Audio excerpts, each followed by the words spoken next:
Hello, I'm Kurma and welcome. In this series, we're going to show you how to cook a wide variety of international vegetarian cuisine from over 30 countries. And in this edition, we're going to show you how to prepare the third in a series of 3 Indian feasts, consisting of South Indian sweet and sour tamarind rice, curried chickpeas, and tomato, peas and homemade curd cheese, matar paneer. So let's begin. You know, it's sometimes very difficult to trace out the origins of a dish. People often ask me, is that your recipe or did you get it from someone else? Well, I can honestly say for this particular recipe, South Indian sweet and sour tamarind rice, it isn't my recipe because the recipe is over 1,000 years old. It's been cooked in South India for that time, and it's known today by the same name as it was known then. It's known as puliogre in the local language.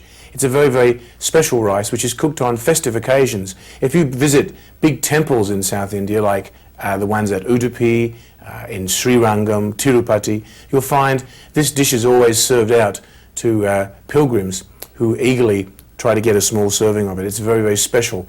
It's got a number of very interesting seasonings, including tamarind, sesame and coconut, and it's seasoned at the end in a very traditional way. The traditional name for this type of seasoning is a chonk, where the curry leaves and the mustard seeds are sautéed in a little bit of oil and added. But in between the beginning and the end, there's some interesting steps, which makes a very, very sumptuous tasting rice. Of course, sweet and sour is a very popular flavour in any type of dish, and sweet and sour rice is no exception. When I cook this rice for feasts and festive occasions also, it's always one of the first types of rices to be eaten off the menu because it's very, very popular. Let's have a look at some of our specialty ingredients here. We're starting off with 1.5 cups of long grain rice. I'm using a basmati rice here today. We've got 1 walnut-sized lump of tamarind pulp. This is the tamarind pulp that hasn't been made into an instant version. It's still got the pith inside.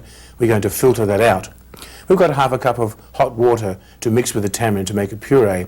And as far as the spices are concerned, we've got 1/4 teaspoon of cumin seeds. We've got 1/4 teaspoon of whole black peppercorns and 1/4 teaspoon of fenugreek seeds. And then we've got some sesame seeds over here, 2 tablespoons of raw hulled sesame, 3 tablespoons of dried coconut. You can use this is actually dried coconut from a packet in large pieces. You can use the very fine type if you like. We've got some rasam powder here, 2 teaspoons of rasam powder, a teaspoon of salt, 2 tablespoons of brown sugar, 2 tablespoons of peanut oil, 2 tablespoons of raw peanut halves, a teaspoon of black mustard seeds, and 10 small curry leaves. So the first thing we're going to do is boil up our rice in our water without any seasonings or any oil or butter or ghee or anything. And while the rice is cooking, we're going to be getting our sauces and our different combinations of spices together to mix in with the rice a little later. Coming to the boil here, we have 3 cups of water with no salt, and we're going to add 1.5 cups of washed, drained basmati rice, like so. No ghee or oil or salt. Like so. 1 quick stir. Put the lid on top. When it comes back to the boil, we'll turn it down and let it simmer. This is the South Indian way of cooking rice. And then the seasonings and oils and different things are added afterwards. So while I'm waiting for my rice to boil, I'm going to continue on. And that means we're going to start with our tamarind sauce. This adds the delightful sour flavour to the rice. So we've got our chunk of sour, raw tamarind pulp, and we have to now add this to our boiling water here, hot water at least, in our bowl. Now the idea is to slush all this around with your fingers and make a nice paste. Now I've already done this to save a bit of time. Over here I have another bowl. This tamarind has been dissolved in the water, and then I pushed it through a sieve. This is what's left over. This is the puree. When you push it through a sieve, all the bits of stone and things that you don't need you can take out, and you get left with the essence of tamarind. Very nice fruity sour flavour. So that's done. We can continue now, while the rice is still cooking, to dry roast our spices. So what I'm going to do here, I'm going to swap our pans around so you can see. I'm going to put our pan of rice, which is just now coming to the boil. I'm going to turn that down to a simmer, put our fabulous dry roasting pan. I love using this pan for dry roasting because it does such a good job. Let's turn on the flame there.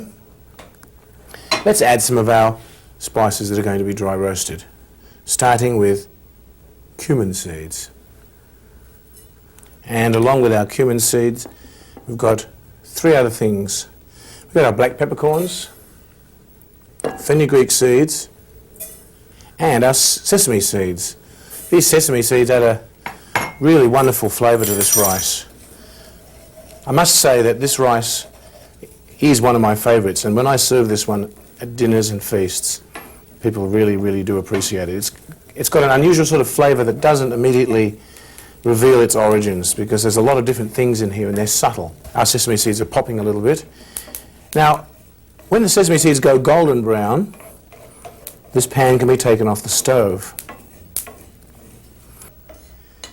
Beautiful aroma wafting out of the pan here actually as I start to dry roast these spices.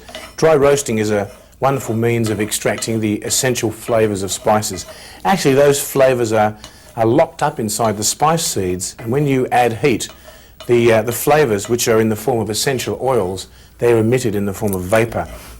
So here's our roasted spices. The sesame seeds are nice and golden brown. The black peppercorns and the cumin and the fenugreek are very aromatic. Let's take this whole pan over to our spice grinder and grind them up to a powder. These are very useful, these machines. I wouldn't be without one. They're certainly a lot more easier than grinding it in a mortar and pestle. Have to be very careful here not to spill any seeds. These are very precious. There's actually quite a distinct difference between spices that are dry roasted and spices that are sautéed in oil. You'll notice actually a more earthy flavour when you dry roast them. Okay, let's pop this back on the stove, not forgetting to turn off the flame. Let's give these a buzz.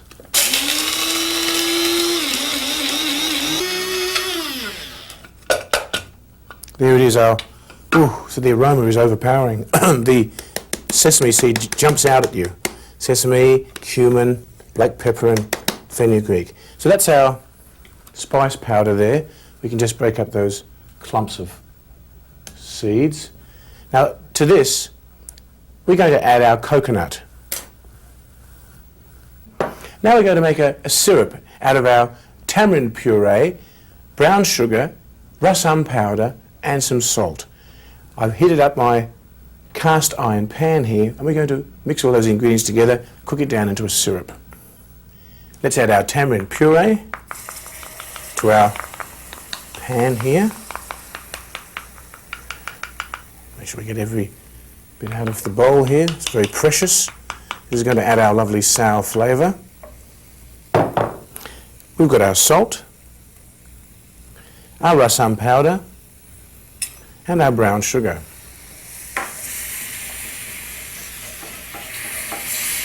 Let's mix all this up and make a syrup. It requires that we dissolve all that sugar and cook it down a little bit till it goes a little syrupy. This shouldn't take very long at all.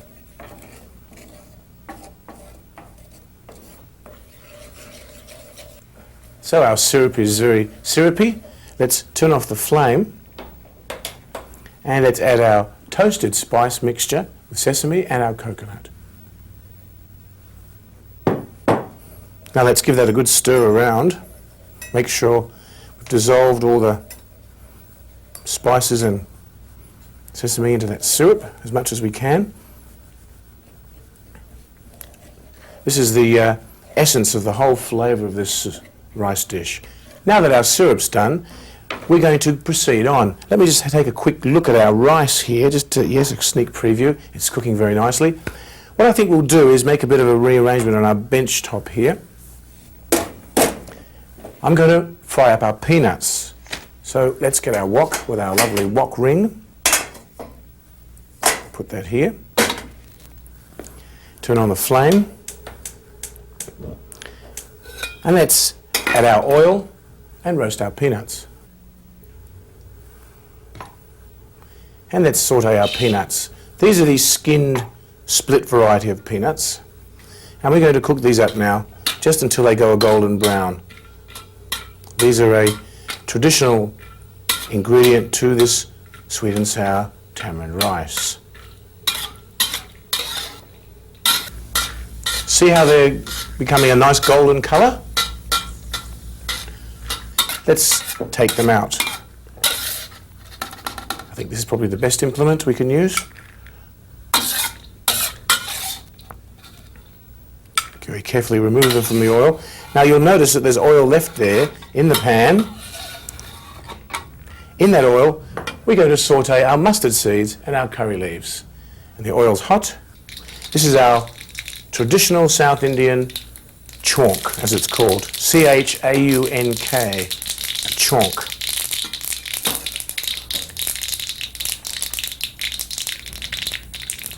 I think it's time to add our syrup.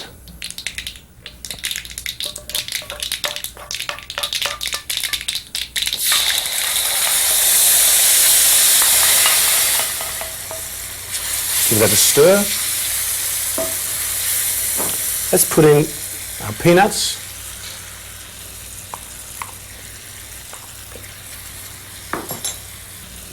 Now all that's missing is our rice. And of course our rice here is still cooking. As you recall, rice takes 15 to 20 minutes to cook. But I do have a batch of previously cooked rice, which is just sitting on the other side of the bench. I'm going to grab over and get it. And we're going to add this to our peanuts and our syrup and our spices to make our lovely batch of South Indian sweet and sour tamarind rice. Notice how those lovely grains of rice are all fluffy and well cooked. It all comes out of the pot here without any problems. Let's get our big spatula here. Give it a nice stir up. I tell you, this rice is really popular.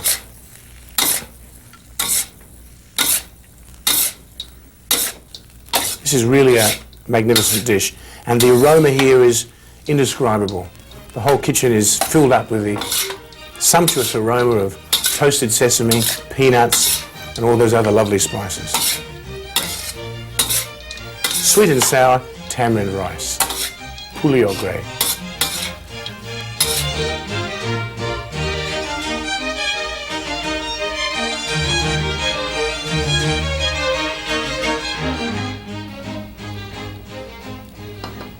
I'm getting my chickpeas ready here for our next dish, which, believe it or not, is called curried chickpeas.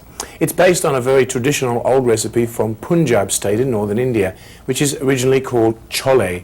If you ever go to Punjab or Uttar Pradesh states in India, you'll find this dish everywhere. It's a semi-tart, semi-hot combination of chickpeas and different types of spices. It's traditionally sold in bazaars and stalls on the side of the road with these big fat breads called bhatura.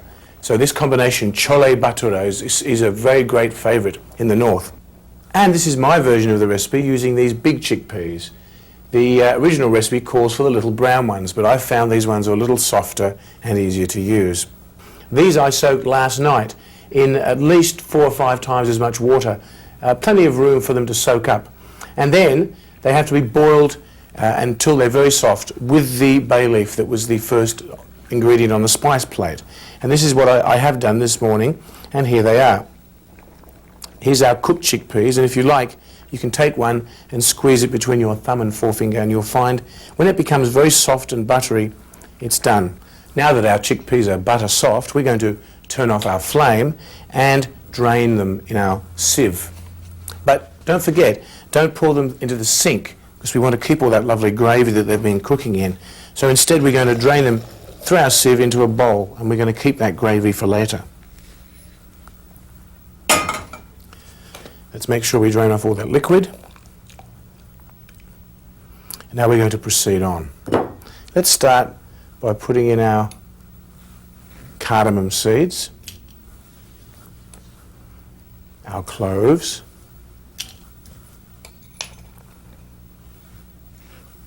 our black peppercorns,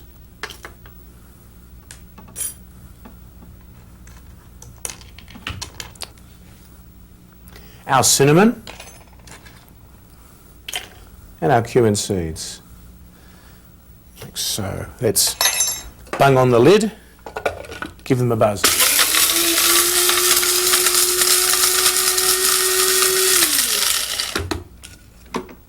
Not quite.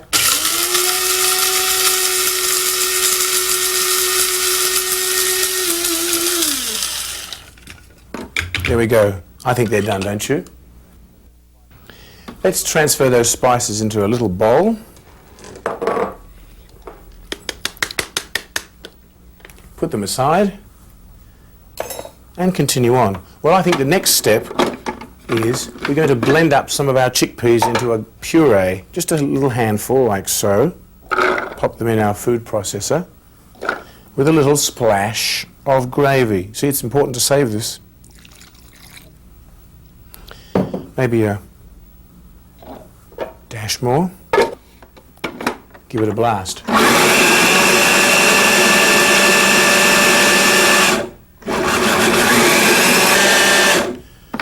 I think that'll do it. Let's remove our chickpea puree out of our machine into our other bowl with the aid of our spatula, which is hiding behind our mortar and pestle. This puree we're going to use to thicken up our chickpea dish after the action in our wok, which is our next step. Okay, our chickpea puree we can put maybe there. And let's go over to the stove here and get things set up for our cooking operation here. Let's take a wok on the wild side. There she goes. Let's clear the decks. Boy, I'm organised today. Let's heat up our oil for a start, but of course to do that we have to put our flame on. This is when we start to curry the chickpeas. This is the best part. Pop our oil in our wok.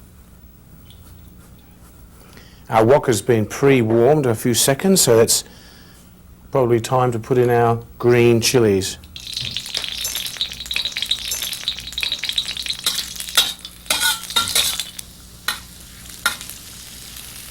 And our ginger.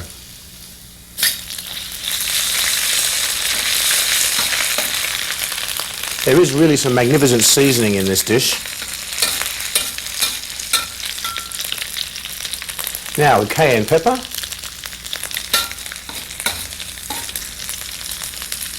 yellow asafoetida powder, turmeric, a paprika,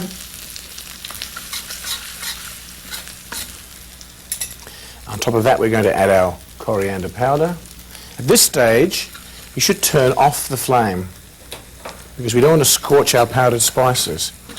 Now we're going to add our spice powder that was ground up in the little coffee grinder there. And on top of that, we're going to add our chickpeas, along with our lemon juice, our salt, and our chickpea puree, which we're going to escort out of our bowl here with our little spoon.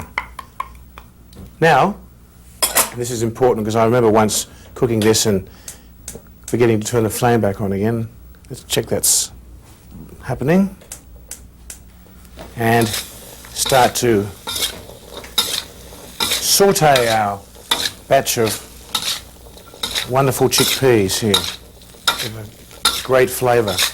Now we need to saute our chickpeas for about 6 to 8 minutes. If your chickpeas are a little dry, you can add a little moisture. That's your leftover gravy that we've got here. We drained the chickpeas before, remember? And you can very, very casually give your chickpeas a little stir every now and again, keep them on a little flame and let them cook up to let those rich flavours mix in. These really are a protein-packed dish, the old curried chickpeas. Well, it's been 6 minutes now and I think our chickpeas are looking wonderful. I'm not going to cook them anymore, but I do have one last thing to go in, and that's our fresh coriander leaf. Give it one last stir or two. So there they are, curried chickpeas. All we need is a big plate of puffy breads or some rice and we have a delicious feast. Curried chickpeas, it's a ripper. That's Australian for excellent.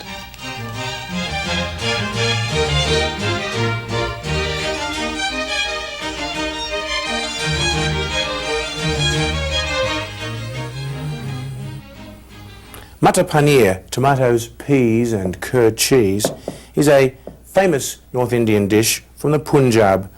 Practically every Indian housewife has a recipe for this dish. Actually, it's well known all over the world. Every Indian restaurant also has a variety of it.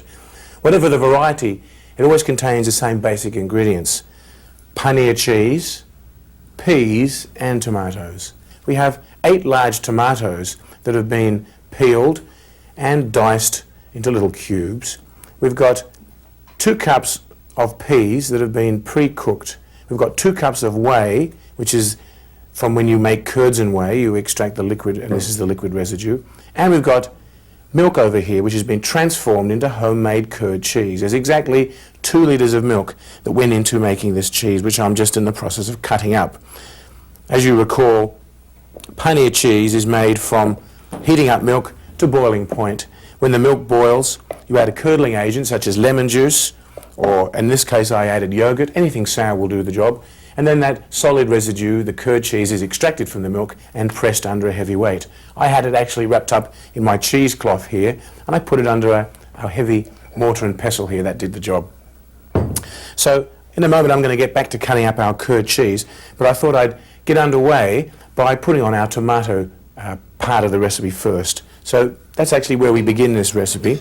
We take a large pot and we place a flame underneath it, and we add our ghee, clarified butter and the rest of our spices. So let's begin with our ghee into the pot. Now we're going to saute our mustard seeds until they crackle, as they always invariably do after a few seconds, to extract their lovely pungent flavour. When your mustard seeds crackle, it's time to add your cumin. In goes the cumin.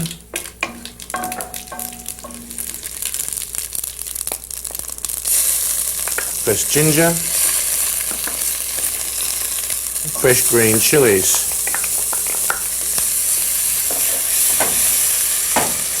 Let's give it a good stir around. We're just going to cook that until the cumin seeds go brown. Now let's add our tomatoes.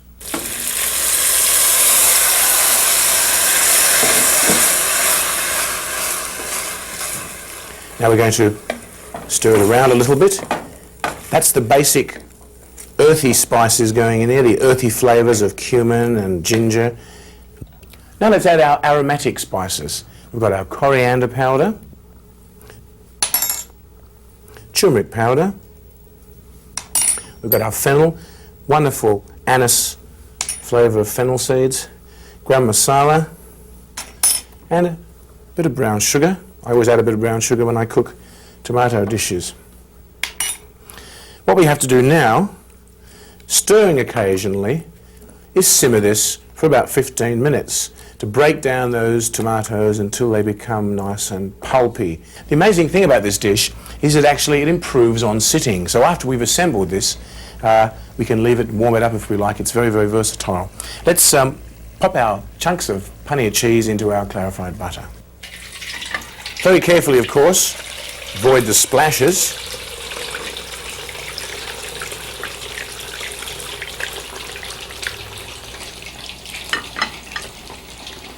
Now, one thing to remember, don't stir around your curd at this point in time.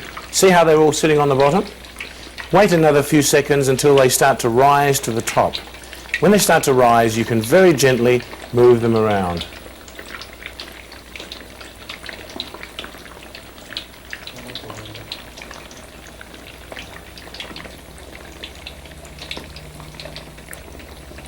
So they're starting to edge their way to the surface now. Let's give them a little assistance. And very, very gently whisk them from side to side. And as you notice, the corners of those little chunks are going a little brown, a little golden. We have to cook them until they're all golden brown all over. This is the miracle of paneer cheese. You can't do this with any other sort of cheese. It just melts. It's just perfectly done. Let's turn off my flame, pop it out into our colander.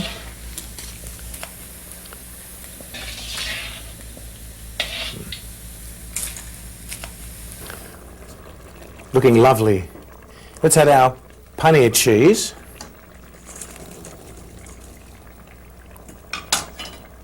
our tomato paste,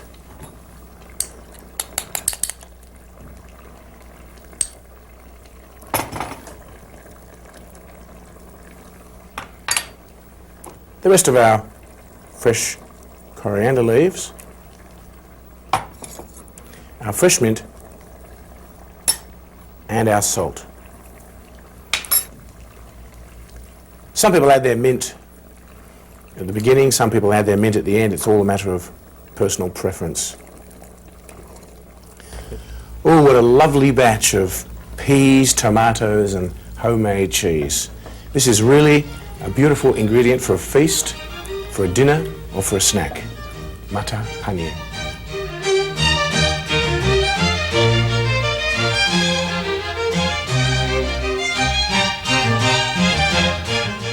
Well, that's it for this edition of Cooking with Kurma. I do hope you'll enjoy preparing these dishes as much as I've enjoyed sharing them with you. Happy and healthy eating.